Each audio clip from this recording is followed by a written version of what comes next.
Coming up next on Passion Struck. I'd say, just as a quick snapshot, if you feel like you're not just a non-essential worker, you're a non-essential person. Now, everybody's essential. Everybody matters. And you have the potential to make a difference in people's lives. But if you're walking around feeling like that, you've probably got this sense of anti-mattering. And the other thing that we've been studying lately as an extension of that is the fear of not mattering. So that you feel like you matter now, but you anticipate maybe you won't matter down the road. Welcome to Passion Struck. Hi, I'm your host, John R. Miles, and on the show, we decipher the secrets, tips, and guidance of the world's most inspiring people and turn their wisdom into practical advice for you and those around you. Our mission is to help you unlock the power of intentionality so that you can become the best version of yourself. If you're new to the show, I offer advice and answer listener questions on Fridays. We have long-form interviews the rest of the week with guests ranging from astronauts to authors, CEOs, creators, innovators, scientists, military leaders, visionaries, and athletes. Now, let's go out there and become Passion Struck.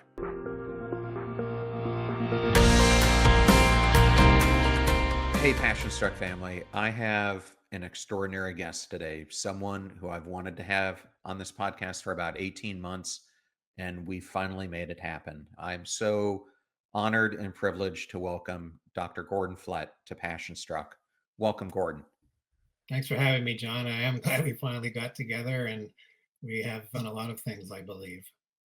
Well, just before we came on the air, you told me that you recently retired from your teaching position, but you were just bestowed an honor. And I thought it was important to maybe start there. Can you tell us what that honor was? I was just named the Honorary President of the Canadian Psychological Association, which is quite an honor and has had former presidents like Albert Bandura and Kahneman and Tversky. But to me, it's an opportunity to get people to find out more about mattering. I'll be giving a keynote address at our annual convention, and it will be focused on mattering and how it can make a difference in people's lives. It's such a well-deserved recognition and congratulations to you. And wanted to just start today's discussion with just a little bit of history. I have really been trying to understand why are there so many people, and when I say so many, I'm talking in the neighborhood of billions, who are facing so many issues in their life, from feeling helpless and hopeless to lonely to rising mental health to anxiety. And I kept trying to search for, was there some linchpin that was tying this all together? And I remember I was talking to Tom Curran in an episode, and we were talking about perfectionism. And I was telling him I had spoken to Angela Duckworth and Ethan Kross and all these people with these famous researchers. And I said, I can't find anyone who is studying mattering. And he goes, have you ever heard of Dr. Gordon Flett? And I said, I have not. And so I immediately started Googling you and reading everything I could get my hands on that you had produced. And you are at the epicenter of this nascent world of studying mattering, which I think is one of the most important concepts that we need today. So I was hoping, with that as a backdrop, Gordon, that we could start at the beginning. Sure. As I've done research, you first discovered the concept of mattering as a graduate student in the late 80s. Can you describe that moment of when you discovered it and why it resonated so deeply? It was fortuitous in the sense that I was a member of a club, one of the publishers that had a discount books for graduate students. And I saw this book on the Self, and I sent off for it at the low price that they were offering it for, along with the provision to don't share it with others. And I came across this chapter by Morris Rosenberg, who is the person who originated the concept of mattering. And in that chapter, there was 5 pages, and he gave the impression that here's this totally neglected element of the self that's so relevant to people of all ages, so predictive. And I just filed that away thinking, well, why aren't people studying this? But then I left it alone. I had to finish my work on my dissertation on depression. And then later we were doing a project on the transition to college. And I'm actually just finishing a paper on transition and the role of mattering as a key resource. And I said, one of the postdoctoral students said, "Hey, I came across this scale on mattering." And immediately the light bulb went off. And I said, "Yeah, we need to be including this." And at the same time, I was asked to be the researcher for a provincial program on developing a resilience prevention program and encouragement program for young people. And we were kicking around concepts. And I said, well, there's this concept of mattering. And with educators, they knew exactly what I was talking about. It's tied into the idea of the one caring adult who can change a kid's life, like Oprah Winfrey did with her teacher who she had on in her second last show. So we included it as well. And while we were looking at, that's when I also came up with the idea that just as important it is to feel like you matter, the feeling of not mattering is also something that sticks with you at a very deep level. So we started measuring it there. But aside from that, I'd say that I look back and I said, was I being prepared to realize that this was a concept? I was very fortunate to be raised by loving parents and grandparents. And we actually had the two grandparents and my aunt in the house growing up. So I had surrounded by adults and my paternal grandmother. I was the firstborn, so I was treated like that spoiled special kid and got a lot of attention. And then later on, the school experiences, including when our daughters, we have two daughters now grown up, and the local school is just a block away.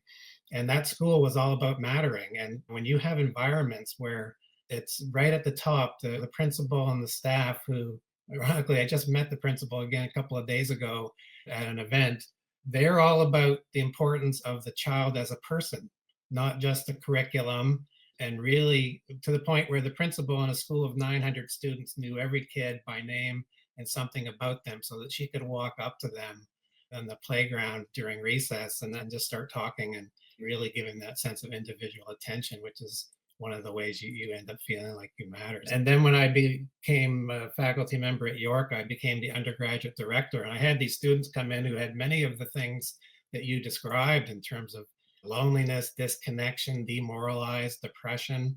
And these were excellent students who had just not got off to a great start. And what they needed was somebody like me in that position to be able to show some faith in them and to give them some strategies. And one of the things that goes along with mattering, it's the secret power, I say, secret sauce of mattering, is that it's very strongly correlated with hope. People who feel like they matter have a sense of hopefulness about them at a very high level. And not just hope in terms of being able to do things and make things happen, but hopefulness about other people.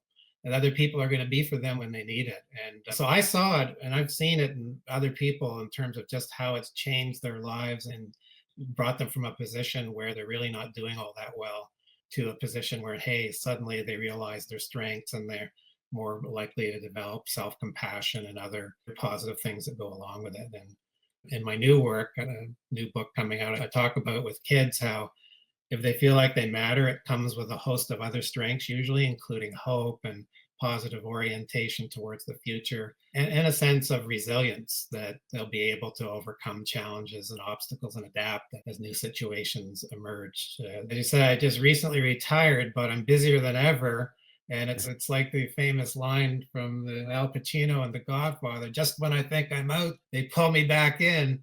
And that's with mattering. There's much more to be learned about it, and much more in terms of heightening awareness, which is another reason why I appreciate this opportunity today. So I'm thinking about the best place to go, and I want to come back to your grandmother's story here in a second. But I think before we do, it might be best for you to ground the listeners or viewers on when you define mattering, what words do you use? Well, mattering is essentially defined as feeling important, feeling significant, feeling like people are paying attention to you. What I really come down to, and something we've added much more focus on recently, is the sense of that you feel cared about, that somebody cares about you, and that somebody really is looking out for you and thinking of you. And when you have that, you can be able to carry that from situation to situation, even when those people aren't there. And then, of course, the flip side is when you feel like you don't matter. So you're not heard, you're not seen, you're feeling invisible. feeling overlooked, maybe feeling forgotten, which we call anti-mattering. And that feeling is something that some people have at a chronic level. But you can also have those kinds of experiences, even if you have a sense of mattering and you have to learn how to cope with that kind of treatment. But another element of it that's key, because it almost sounds like you're waiting for somebody to treat you the right way, but also you can generate feelings of mattering by going out and doing things for others. Isaac Krylotensky has talked about this in terms of adding value to other people's lives. And this is what I tell someone who says, well, people just aren't treating me the way I need to be treated. What I'm just going to have to deal with this. And I say, well, you can become more involved. You can find a cause. You can make a difference in somebody else's life. And you know that you matter to them at least. And then you can go from there. But really, it's something that's described as a feeling in terms of that. How does it make you feel when you feel like you matter or don't? But also, it's described as a need, so that everybody has a need to matter and it's believed to be universal. And this is the way that Rosenberg talked about it in terms of needing to be significant and needing to feel like you're making a difference or people would miss you. Is one of the things that he said, is that if you're somebody who knows you matter, you know that people would miss you if you weren't around anymore. Well, I think it's important because when I was doing my research, a lot of people pointed me towards the work of Jeff Cohen on belonging, or I was pointed to study work on self-esteem or study work on happiness. How does mattering differ from belonging or self-esteem or happiness? Yeah, it's a very important point. When I was originally doing work on this, somebody get reviewers that said, well, I already studied this and it's called belonging. And I said, there's a difference. And the difference has to do with I see belonging as you're fitting into a place somewhere where you're in the circle. But mattering comes into play as if you're in a group setting, for instance, when people recognize you and hear your voice. When I had this experience sometimes at meetings where I'm at, where I say, well, I belong at this meeting. They let me into this meeting, but nobody seems to want to hear what I'm saying. So it's not just fitting in, it's a sense of importance or connected, being valued within the belonging setting. And one key difference is that school boards have told me, educators have told me that they can identify kids, and they have identified kids who have a sense of belonging when they're measured, but they don't have a sense of being valued. And they said for some reason, it seems that these are the kids that may be the worst off, in the sense that they're wondering, why don't I have a sense of value even though I clearly belong here?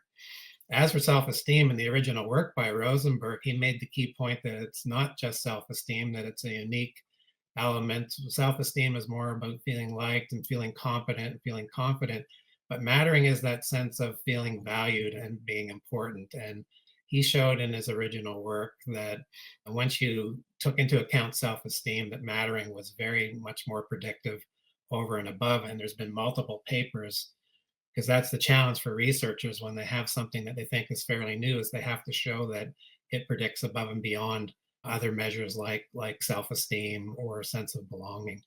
And of course, they're all correlated. So somebody who feels like they matter tends to have higher levels of self-esteem and higher levels of belonging, but they're different. And when somebody has a lack of mattering as their core thing, there's no way around it by boosting self esteem, where you might add to some narcissistic tendencies, or the sense of belonging. And I found this one time, by the way, with a boy who had been given one of our questionnaires, and he wrote on it when we weren't supposed to write on it. He'd circled, I don't matter to anyone. And then he says, and this I know for sure, he wrote. I was telling the school board, I said, look, with this boy, if he's coming for counseling, unless you address that core sense of not mattering, educational initiatives, self esteem initiatives aren't going to get to what he needs, because he's got that core sense of just not being important to anyone when he overgeneralized it. That's the thing about mattering, is that you can say, I don't matter to anyone. That's why it's important for someone to show somebody they matter, because then they can no longer say, I don't matter to anyone, and then overreact as a result of that. I'm sure you're familiar with the belonging barometer that the American Immigration Council put out. But when you talk about not feeling like you belong, I think the figure was 17% of people feel like they don't belong or don't feel like they matter at any point in their life, which is which is a huge number when you think about it. And Yeah, the no, numbers very are well. close to 70% who feel they don't belong in their work environments. The same thing with their communities. This Yeah. is a huge thing. Yeah, I, I've I spent a wanted lot to, of time looking at yeah, those numbers. I just want to add that in our original work with the school board, about two-thirds of the kids said they felt they mattered, but the other third said they either didn't matter or they weren't sure. And a really important element and the thing to realize about mattering is we can measure it generally as we typically do, but you can measure mattering at school, mattering in the community, mattering at work. So it cuts across these domains, and research that's been done with kids mostly in the US on the mattering in the community indicates that 45 to 50% of them say they don't matter in the community. And to me, it says, well, if we don't address that as a core thing, what chance is there in terms of raising well-being and helping them develop the way they could in terms of their potential? So it's shocking when you think about the sheer volume of people at different ages who feel like they don't matter. it is shocking. And I want to get more into that. I wanted to ask you one more thing around science. So Right. when I talked to my friend Ethan Cross about mattering, and I was asking him where he suggested I should look, he turned me towards Edward DC and Richard Ryan's work on self determination theory. And I have seen the linkages between the need for intrinsic motivation and mattering. But when you look at it, where would you say it crosses, and where do you think mattering goes well beyond self determination theory? Right. Well, their theory focuses on three primary needs that everyone needs to have satisfied: the need for autonomy, the need for competence, and the need for relatedness. So it links mostly with the need for relatedness. But I actually did find a quote from them that I'm cherishing that I found where they talked about belonging and mattering. It's tucked away, but I cite it now quite frequently and realize that they had been thinking about this without going and drilling down.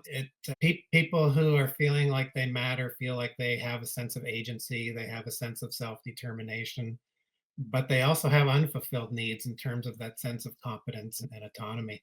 And we've shown with our work on the anti-mattering, which is that feeling invisible, that when people say they feel a strong sense of not mattering with that scale, it's very robustly correlated with all of those needs in terms of deficits across those three core needs, but it predicts above and beyond in terms of other outcomes. Let me put it to you this way. One of my students who also has a class that he's teaching gave an exercise to the students and said, here's what competence is, here's what relatedness is, here's what this is, here's a bunch of other needs, including this one we call mattering.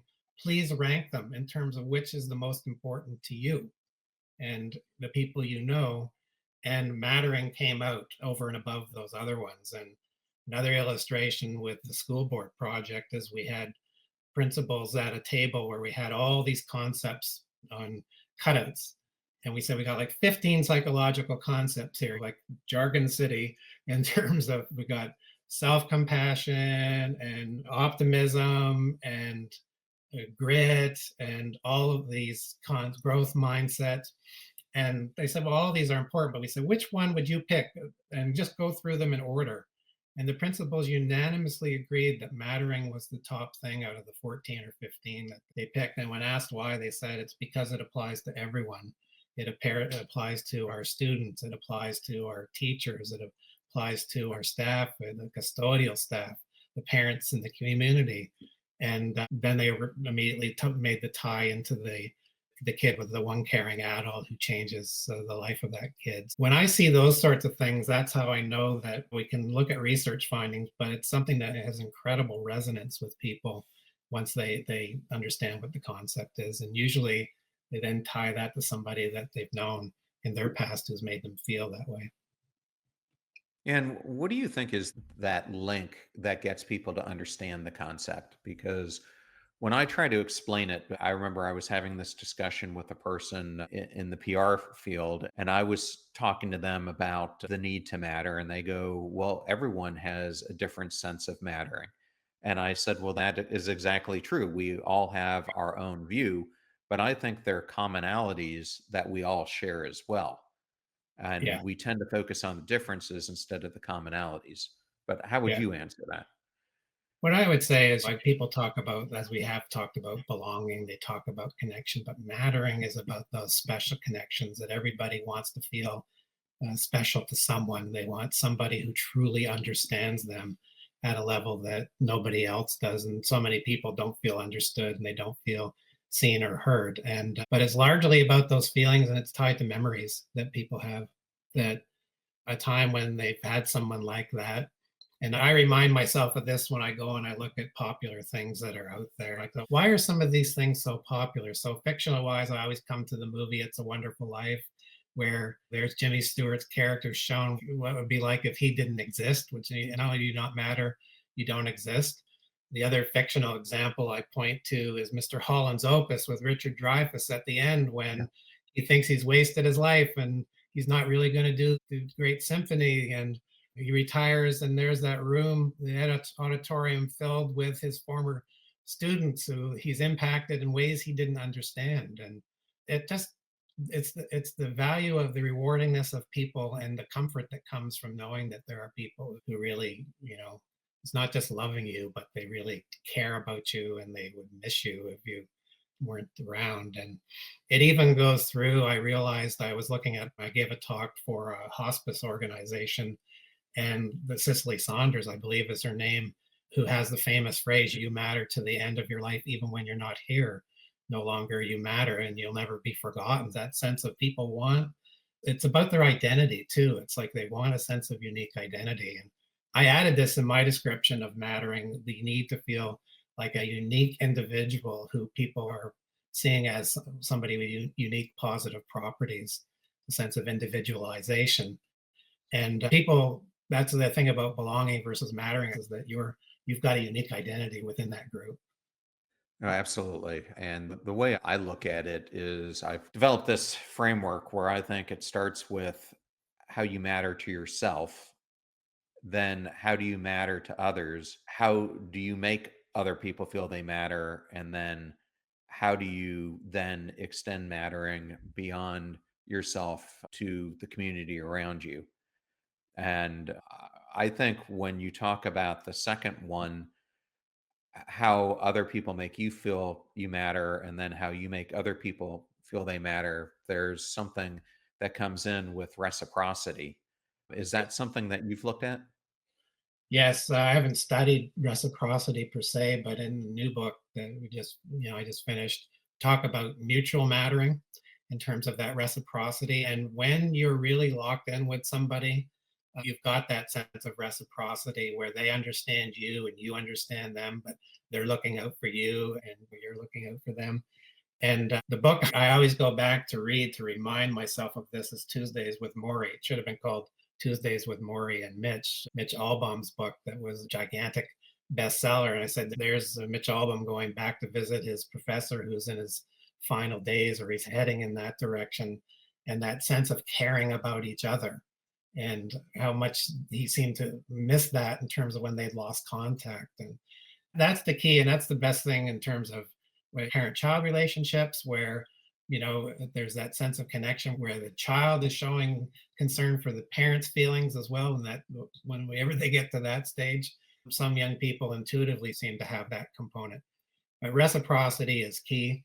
One-sided mattering is going to feel bad at some point in terms of, hey, I'm doing all this stuff for them, but they're not doing it for me. Nancy Schlossberg, who was another big name in the field, looked at this in terms of caregivers. And she said it's the only time when you feel that mattering is not really good, is that you're feeling too dependent on and it's more one way so that you're not getting the recognition. So you have to perhaps remind yourself of times when, if it's an aging parent maybe dealing with dementia, when they were able to engage that way, or there'll be moments where you get that glimmer. But when it's too one way, it can become a sort of a compulsive thing where it's all focusing on other people's needs. And especially glad your framework includes that focus on mattering to yourself, because ultimately I fear what happens with far too many people is they don't feel like they matter to others and then they internalize it. I talk about this in terms of the internalization, so that I don't matter to anyone, I don't matter to myself anymore, which potentiates a lot of very bad risky behaviors with young people that could be internalizing in terms of self-harm, but it could also be acting out and doing things where you're not worrying about consequences because you don't see a future. And mattering to yourself wraps around that concept of hope and optimism in terms of what for yourself in terms of the future. And if you don't matter to yourself, then you just act whichever which way because you're not seeing anything that you're going to lose down the road. Psychologist, I'm not a clinical psychologist. My closest colleague in the perfectionism work, Paul Hewitt, we've been working together for 30, 35 years now. And he talks about the relationship that the self has with the self, that you've got to be kind to yourself, you've got to care about yourself and not be so hard on yourself as perfectionists tend to be because they feel that they're pushing themselves by being so hard on themselves. But ultimately, it's a recipe for exhaustion and being totally drained. And you've got to learn to be Yeah. accepting of oneself, or you're set up for all those bad choices. So, as I was discussing this concept with my wife, we were talking about events like Easter, which is coming up, or Christmas, Hanukkah, where to me, I always feel the most emotionally involved in the holidays when I'm giving a gift to someone else, much more than when I'm receiving a gift from someone. It wouldn't be the same if I Yeah, didn't intentionally go out and select that gift for them, wondering how they're going to react to it, wanting to see their anticipation, etc. yeah, yeah. So when you think about that, what are the psychological benefits that come specifically from giving mattering to others, not just receiving it? Yeah, I have to say here that when you said the giving a gift, I immediately my mind went to being at the bottom of our stairs here, waiting for our daughters to come down the stairs to see. Caught them sneaking down there early a couple of times along the way too. But just the looks on people's faces and how that makes you feel to realize that you've had that impact where people think, wow, that's somebody who's really thinking about me. And I did find that as a big shift for me as you get older and that, but you do get that sense of having a positive impact. So it reflects back on you in terms of you can make a difference in other people's lives and that special glow, which I learned back when I was the undergraduate director because this person I inherited the role from said, unlike most things where you send a paper off to a journal and be waiting months and wondering, is anybody going to read this when I actually have it out there, if it goes out there? When you're the undergraduate director, you have students with real problems, real lives right there. You can do something about it. And he says you'll get that glow of knowing that, hey, I actually am making a difference around here, that this student's life is going to be better. This person got back on track. And it does develop a sense of what we interpersonal efficacy, where you feel you can have a positive impact on others. And some people, I think, have taken what they've learned through mattering to others in terms of relationships, and then they've gone on to careers in terms of public service. And anybody who's in a public service will know about what it means in terms of wanting to make a difference in people's lives and how you feel like you do make a difference in people's lives. And when they're prone to burnout is when they get to that point of saying, I don't matter. Nobody's paying attention to this. If I didn't show up for work, nobody would miss me. And that's one of the key elements that's not been studied extensively, but there's clear links between feelings of not mattering and psychological burnout and demoralization in the workplace, to the point that the US Surgeon General, Vivek Murthy, Dr. Murthy, included that as one of his 5 pillars in terms of workplace mental health, the feeling of mattering in the workplace. So I think of that though in terms of, I think back to the pandemic, and here's those situations where we celebrated first line people, front line people, and celebrations at night, ringing bells and that. And then later I've seen accounts of going, hey, where did all the appreciation go? Because suddenly it's not taking on that spotlight. But you get that sense of making a difference in people's lives that and they're the key part, which Nancy Schlossberg talked about. A key element of the mattering concept is the feeling of being appreciated. Once you know that you're appreciated, it's like a sense of validation that's not going to be creating narcissism or false feelings about the self that, hey, I somebody sees that I made a difference. And this is when I'm asked to give advice for perfectionistic kids and their parents. The parents say, well, what can we do? I said, how about you spend some time volunteering where your child learns that it's not all about grades and competition, but you can actually feel really good about yourself in a lasting way by going out and doing something for other people. And you don't forget it. And but also when you're in a occupation where you feel you should be getting some acknowledgement and appreciation, and instead maybe you get criticism or no attention, it can cut you both ways in terms of that as well. For sure. So we've talked a little bit about antimattering, and you gave the definition of mattering. Yeah, So, how would a listener know if they might be experiencing antimattering? Are right. there certain psychological or emotional signs that someone might be feeling? Yeah, in term I won't go into this in great detail. In terms of the scale, it talks about things like, to what extent do you feel insignificant? To what extent do you feel invisible? But I think one of the things that's correlated with antimattering that probably might amplify feelings of it is when people feel really isolated and lonely. There's a very strong correlation. I just have a recent chapter on loneliness and the feelings of not mattering. And the premise of the chapter is, the loneliness epidemic actually an epidemic of feelings of not mattering because they're so highly correlated. And even when I look at the items to measure loneliness per se, I see all these anti-mattering type items that are in there that sort of pull for those two to be related. So it's a sense, though, of really feeling like if you weren't around, nobody would miss you. And that there's different levels of it, so that you can have a moderate level, but if you have an extreme level, which sadly some people do, I've seen perfect scores on our measure that are so alarming. This is where you'd say, I don't matter to anyone. And people seem to be going out of the way to make me feel insignificant, or they look through and past me. People in homelessness situations say, feel like people are just looking beyond them and they're not really there.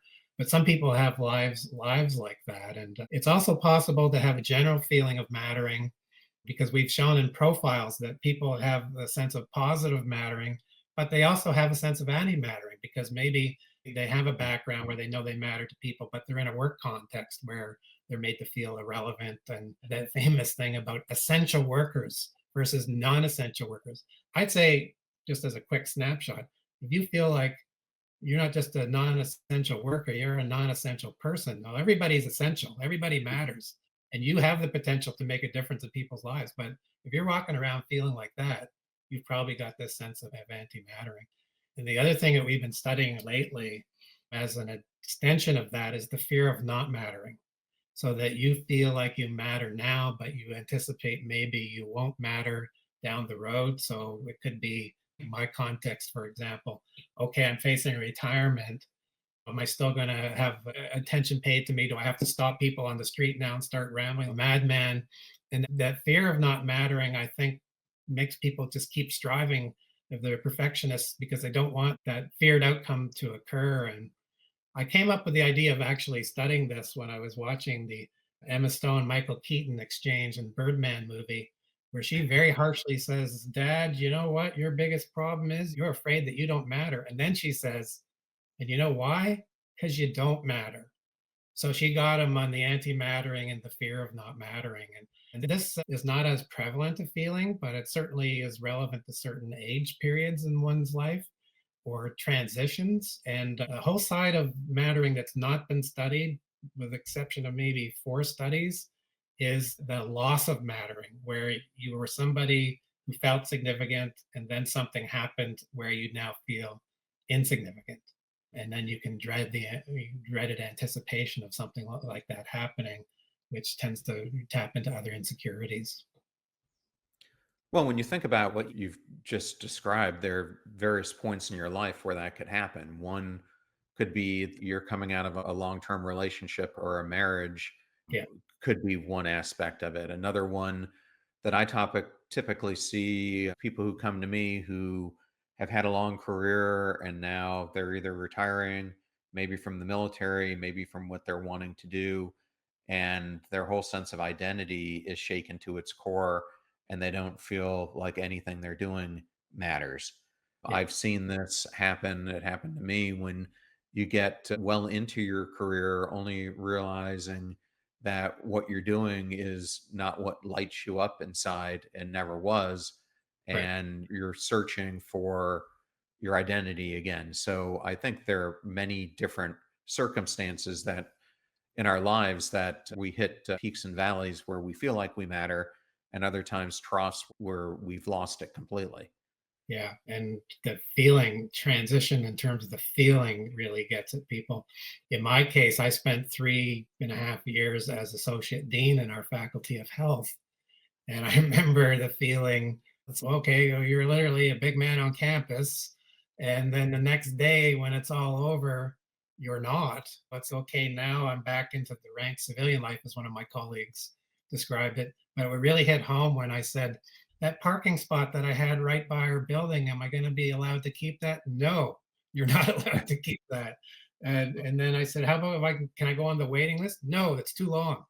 So it's like status one day, not status the next. But we could be doing a great service to people if we start to put ourselves in the shoes of all these individuals and think, what kind of things can we set up so that they can retain a sense of significance, where they can make a difference in other people's lives so that it's not what they were doing, but they still have something where they can see a valued role because it's far, some people simply just can't handle it. And I think there's even in retirement, there's the stories of people who don't last very long after they've got the coveted retirement because they just don't feel a sense of being valued in anymore. It's too much of a transition for them. But we don't tend to do this. We don't try to, there's a lot of things going on in the world, so we don't think of what opportunities we create for people as they are making these transitions that can be incredibly difficult for them.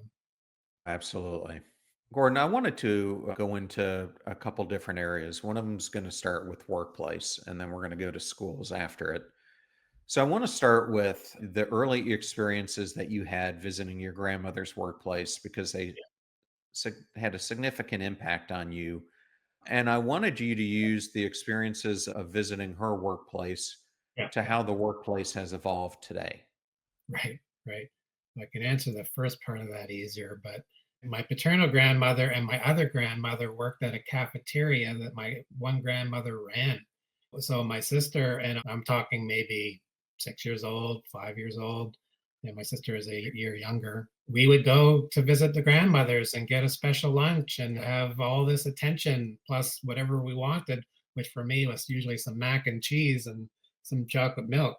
But I'm concerned about this in general. We know that mattering is associated with workplace satisfaction, and I've talked about the mental health, but the anti-mattering also occurs at work. And I think we've lost the sense of what it means to be a person who's experiencing job transition. So when people who have been in a valued role for years suddenly get an email that tells them, sorry, but your performance isn't up to speed and here, pick up your stuff and you're gone. And I do know that there are people now working on an anti-mattering work version to show that this sense of being unimportant and insignificant in the workplace is also very potent above and beyond general feelings of mattering or not mattering. And what I would tell leaders is that you need to focus on the human costs. Effective, impressive leaders already have figured this out. So it's part of their leadership orientation where they feel that everybody counts, everybody matters, and that everybody has a role to play versus the type of person who might go to the favorite, the prestige employees, and not give others a chance to have input into decisions or a sense of voice.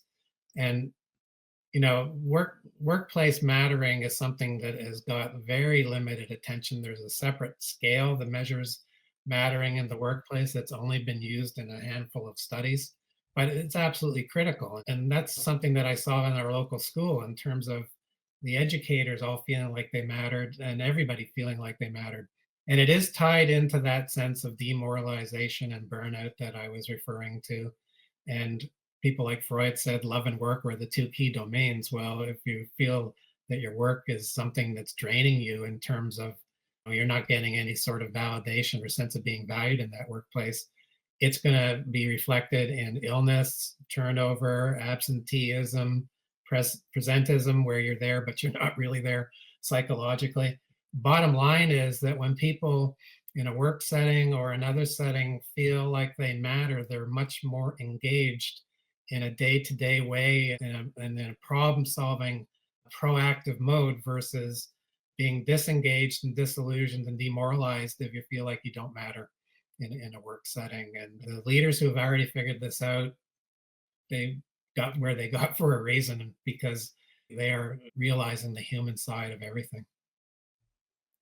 Yeah, when I talk about this, I talk about my experience when I was at Lowe's Home Improvement. I had this friend of mine named Steve who was over all the distribution components of the company. So when you think about this is about 30,000 employees, so it's a big job. Yeah, And we would yeah, go into these distribution centers themselves that are about a million and a half square foot. So they're these huge facilities. And at the time, we had a number of them. And I remember we would walk into these facilities and they had hundreds of employees.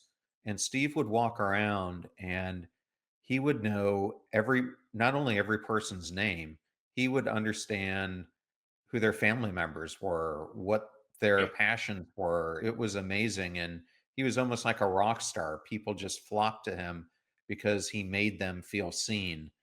And then I had this boss who was hired. And I remember for the first 2 weeks that she was there at the new job, she'd come into work, go into her office, lock the door, and the only time she would come out would be if she had a meeting or needed to go to the bathroom or something like that. And I remember when I finally got a chance to talk to her, I had major components of her job before. So I knew all the employees who were yeah, literally just sitting right outside her office, thousands of them. And I went up to her and I said, would you like me to take you around so I can introduce you to the directors and managers and other people who are part of the group? And she goes, you don't understand.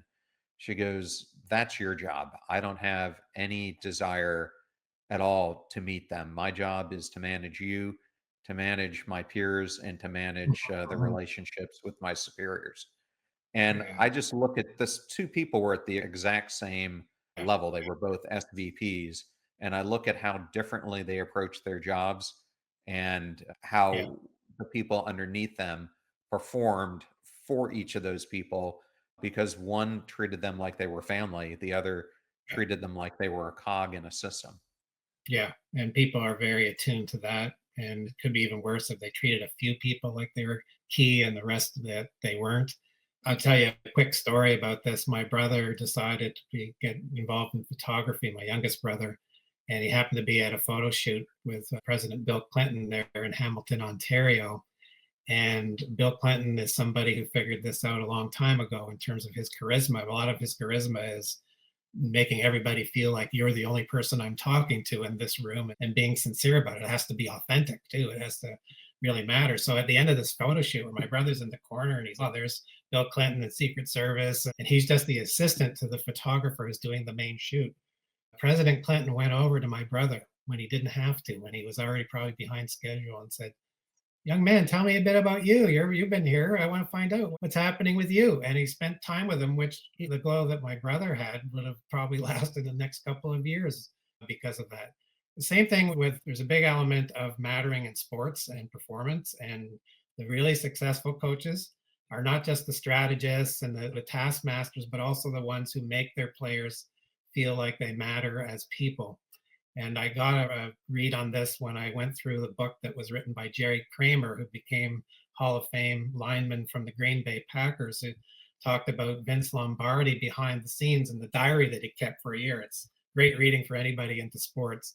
And he talks about how Lombardi humiliated him because he was the blindside tackle. And he once, as a rookie, missed the block. And Bart Starr, the famous quarterback, almost got massacred by the blindside hit, and Lombardi showed the tape 32 times or something like this in the film session the next Monday, with Kramer right at the front feeling totally humiliated. And he's thinking, I'm going to get my pink slip. I'm going to get cut from this team.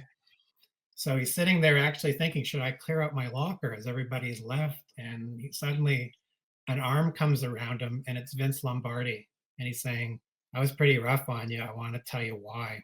He goes, I was rough on you because I know you have greatness in you. And I want to make sure that never happens again because you're going to develop and you're going to. And that was like he realized what he was doing. It was just not just being heartless, he had a goal in mind. And with those kind of coaches, You might hate them one moment, but you'll go through a wall for them or a frozen tundra field on your way to the first Super Bowl wins. And the coaches who don't figure this out are the ones who don't last very long. That they've got to connect. And Ted Lasso, of course, fictional example is the example of this. There's a famous clip where he talks about mattering that's got millions of views online. And at the end of the day, everybody in a role needs to know that the person in charge cares about them. Even just a little bit goes an incredible long way where you make sure to say hi and make eye contact rather than just ghosting by. And people realize that people are very busy. So if you give them a little bit of time, that they realize, hey, I'm important enough. They gave me some of their valuable time.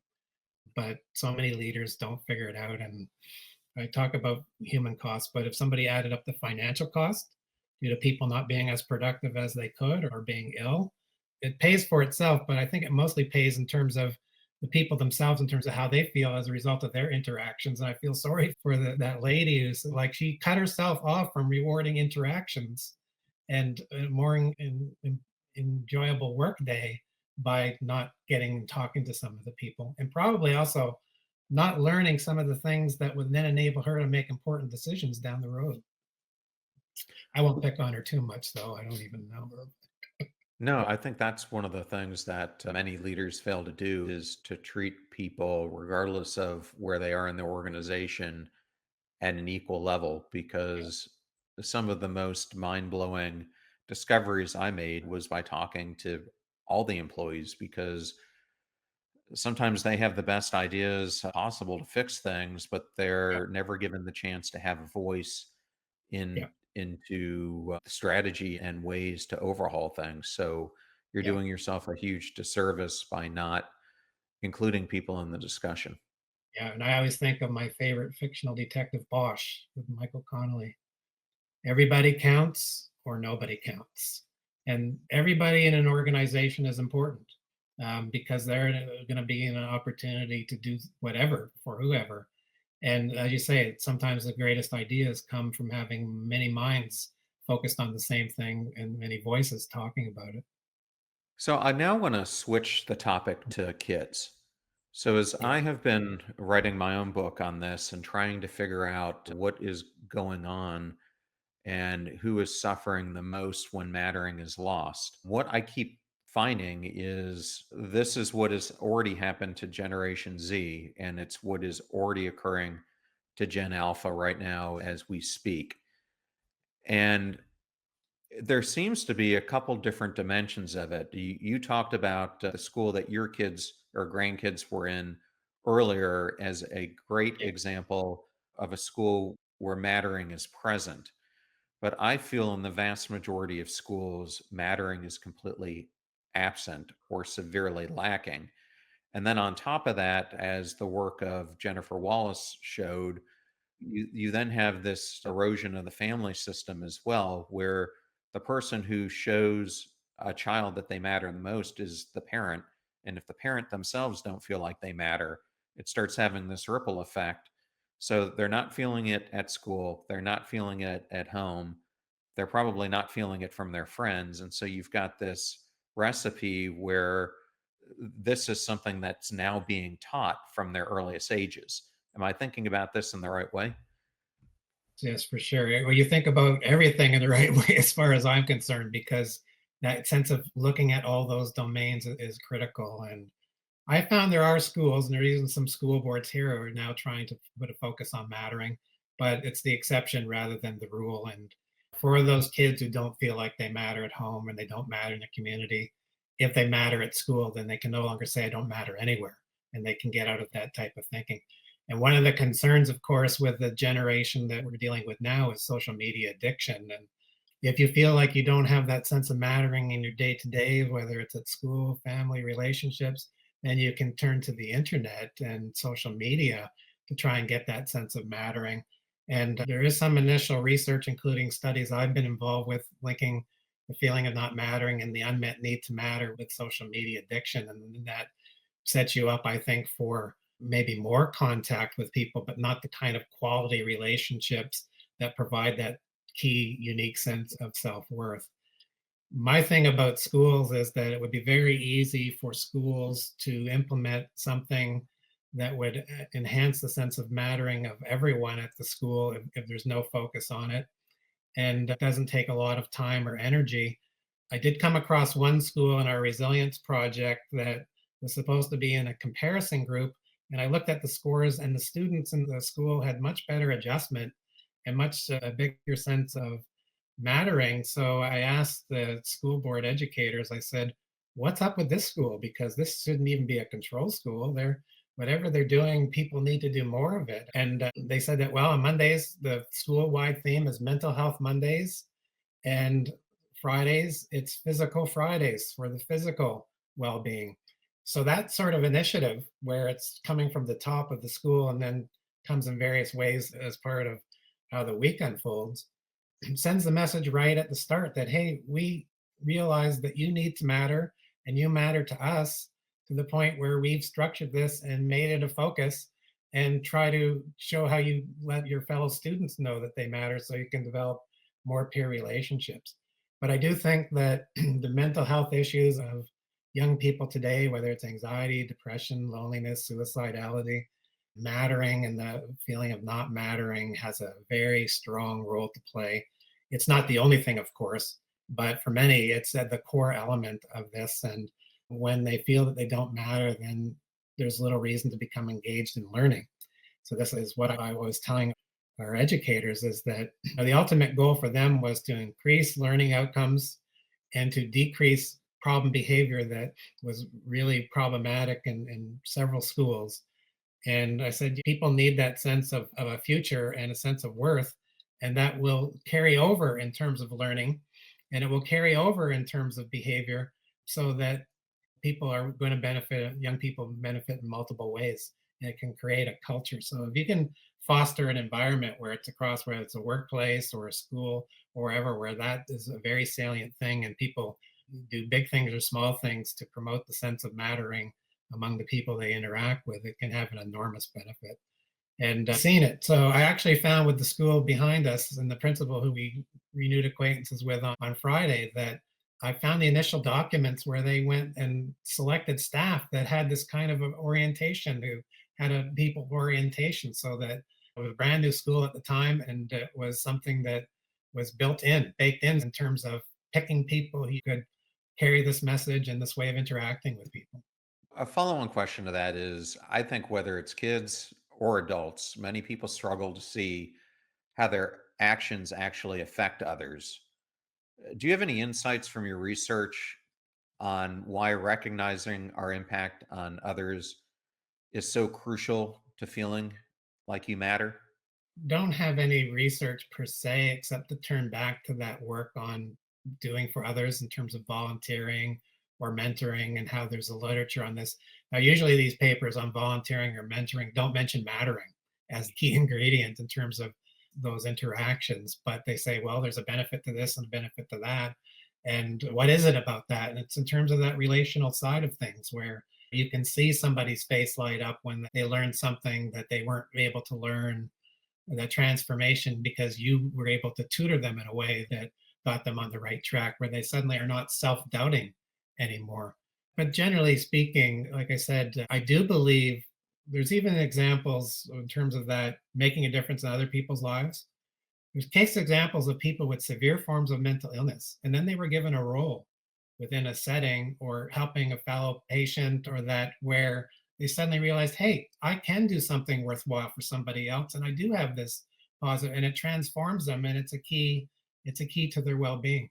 Just one example of this, of how people can lose sight of this, though. For years, I don't go to church often, but my wife did, and the church where we were married, and the minister who actually married us ended up suffering from severe depression. A fabulous guy, and he knew I studied perfectionism, and he had perfectionism inclinations. So he asked, after 2 months off due to depression, and the whole congregation knew that he was depressed, he asked if I could drop by the manse, the house where they live, and just talk to him. And on my way there, I got the feeling, this is before I was really studying mattering to the degree that I do now. I said, somewhere along the way, I think he's lost the sense of just how much he means to other people. So as part of our 3-hour conversation, I said, I need to remind you what you mean to people, to us, to our kids, to the broader congregation. My wife, when she had a health incident that was almost potentially fatal, he came to the hospital and made sure that she was doing okay. So I don't know if that was it, but I suspect that it was, because within 10 days, he was back at work and doing much, much better. And I said, but Wow.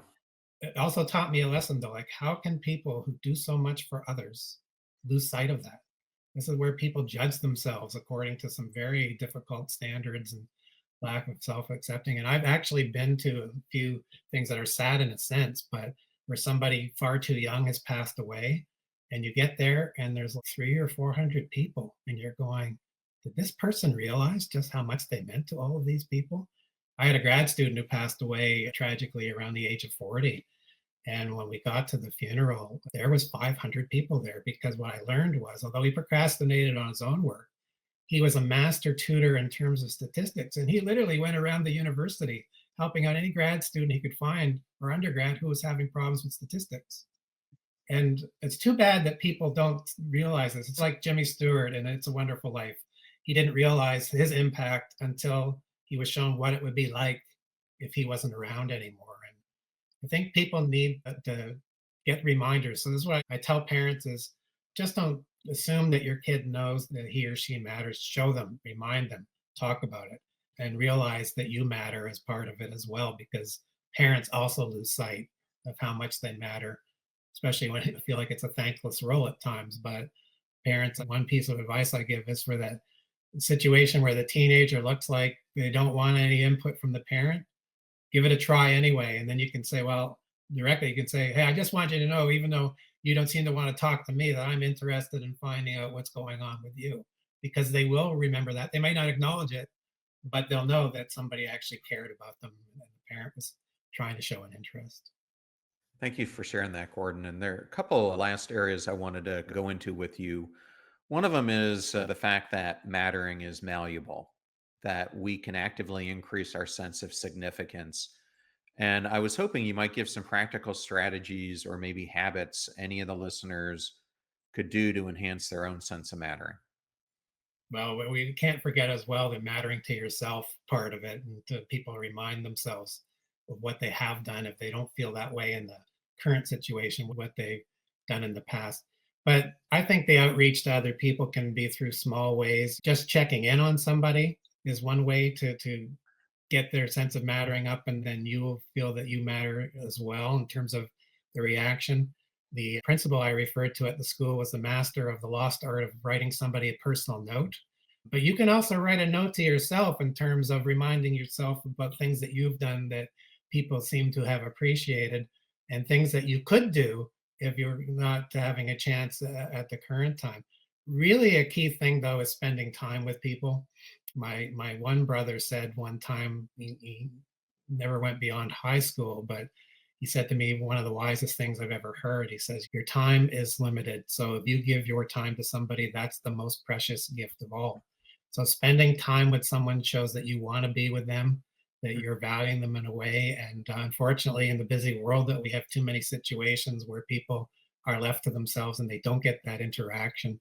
But even just saying to somebody, I've been thinking of you, means that, hey, of all the things that are there to distract you and all the social media, that you were the person on their mind, not to the point of stalking or something like that. But on the flip side, of course, is the antimatter. You want to make sure that you're not doing the things that will make people feel less than, to feel devalued or unvalued. So, for instance, try not to spend time looking at your cell phone when you're interacting with somebody. Try to have some eye to eye contact and put the phone away. That's called phubbing, Phubbing, in case people thought I said something differently. And don't add to that sense of, hey, they don't see me, they're not really paying attention, they're not listening to me, because that can be just as destructive as all of the positive things that I've said. And the work by the Gottmans on marital interactions showed that if you had a very difficult something with a partner, like somebody harshly criticized you, it's going to take about 7 or so positive exchanges to make up for that one negative exchange. So, in addition to doing the positive things, make sure to try and limit the negative that will be destructive and give that sense of fears and feelings of not mattering. So it can go both ways. And another one I wanted to make sure I got in here is if our society as a whole, given all the issues of dehumanization, conflict, everything else that we have going on, Everything. prioritize mattering more explicitly, what changes do you envision we would see in our communities, workplaces, and our overall mental health? Yeah, massive changes. The potential is there in terms of, especially we talk about the divisions that are amongst people right now. What I tell people is people have more in common than they don't. And something that ties someone together is that everybody has that shared need to matter. And that's important to realize that even when people who have fallen by the wayside or done things that are horrible, even people who think about it this way, if somebody's engaged in criminality, at some level, they still have a need to matter too. And unfortunately, they didn't have people in their lives who positively exchanged with them in a way that satisfied that need. So well, maybe I can matter by joining this gang who gives me the attention. So the search for significance through maladaptive, inappropriate ways. But if we dedicated ourselves to this in organizations and in communities, it could transform everything. And we've got a federal election just starting here in Canada. And the ad that's running with our short term Prime Minister, Mark Carney, talks about we care about people. Just that sense of people knowing that people generally do care and it's authentic can go a long way. But when we have situations where maybe as every second young person says, I don't matter in my community, we can say, what can we do in the community to make a difference? And I'll just very quickly tell you a story. I know we're going long here, but we once went to Maine to a town called, I think, Machias or Machias, and it has the most famous blueberry pie in the United States. And my wife said, hold off till you get across the border because you're going to get some of the blueberry pie. And unbelievably, the night before we went to this inn where there's the restaurant with the award winning pie that won the national award, the restaurant burned to the ground. Oh my gosh. And I said, "Oh my God, there goes the pie." But these young people who just took over the place, they've lost their place. Where does mattering in the community come in? They told us when we got there that the town was very now concerned about all the students who had summer jobs at that place. So the town was getting together the following Tuesday to say, what jobs can we come up with? What opportunities can we come up with? We can help these young people who now have lost their employment as a result of this burning down. I said, I would want to live in that community. Who would want to live in that community where people are looking out for each other and deciding that, hey, we'll look past what race, whatever, sexual orientation, and realize that everybody has this core sense of need to matter, and we can do a better job at making everyone realize that they do indeed matter. Yeah, we had something similar to that happen to us about 6 months ago. We got impacted by Hurricane Helene and had about 3 feet of water in our house. And we had a dozen or more friends who ended up showing up for us, some pulling up carpet and helping us get the water out of the house, and others bringing food, and others packing up things for us. And I'll tell you, it's when people show up like they did that you feel that sense of mattering in the most profound ways.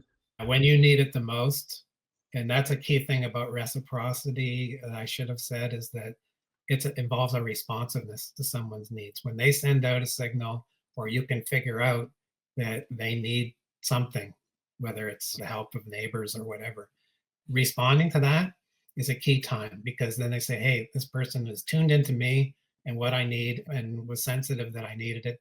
On the other hand, if the signal's there, that signal's up and you don't respond, that also then adds that sense of, hey, I'm alone here. I don't have that sense of connection. And that's the key is the responsiveness when somebody clearly needs it. And great neighbors, you want to stay there as long as you can. Absolutely. Gordon, can you just for the listeners, you had a previous book, The Psychology of Mattering. Can you talk about that just for to tell Sure. them more about it and then maybe just introduce this new book that's coming out? Sure, I appreciate it. The Psychology of Mattering book was in 2018, and it was the first full scale book on this particular topic. Actually, I think I have it behind me. This is it here. And you notice the hands that came up brilliant, I thought, with the book cover. And this talked about mattering in terms of introducing it, but also mattering in terms of its link with mental health. You can feel like you don't matter because you're not getting the services that you need when you're seeking help, but also mattering at school, mattering in the workplace, and so on. And the new book, this one here, just published by the American Psychological Association. This is the full scale look at what is it like to be a kid growing up in today's world without a sense of mattering. There's a top 10 list, for instance, of 10 indicators of kids feeling like they don't matter. Also, I talk about links with depression, anxiety, social media, physical violence issues as well. Full scale look. And one of the key points that I could say about both books is that 10 years ago, there wouldn't be enough to write these books. I struggled at first with the first book published in 2018 just to pull everything together because the literature wasn't as voluminous as it is now. Now there's plenty enough and books on the way. And I've been asked to write a follow-up volume to the first book, edition 2, plus one on perhaps on the workplace. But what I'm pleased to see is that it's something that is a topic that resonates with the public. So it's not something that sits on a shelf and doesn't get put into action. And there's big ways and little ways that it can be injected into settings and organizations to really make people's lives much better. Gordon, thank you so much for sharing that. And thank you so much for joining us today. It was such an honor to have you. Well, thanks, John. And maybe we can have a follow up sometime, as I know you're invested in mattering, and I also would like more chance to learn from you because I'm sure Yeah, I you've would got love that. some stories like the ones that you've shared that I find when like minded people with passion, if you want to say passion struck, get together and one person will say something and create a light bulb going off in the other person, and then even some shared initiatives. So thank you. Absolutely.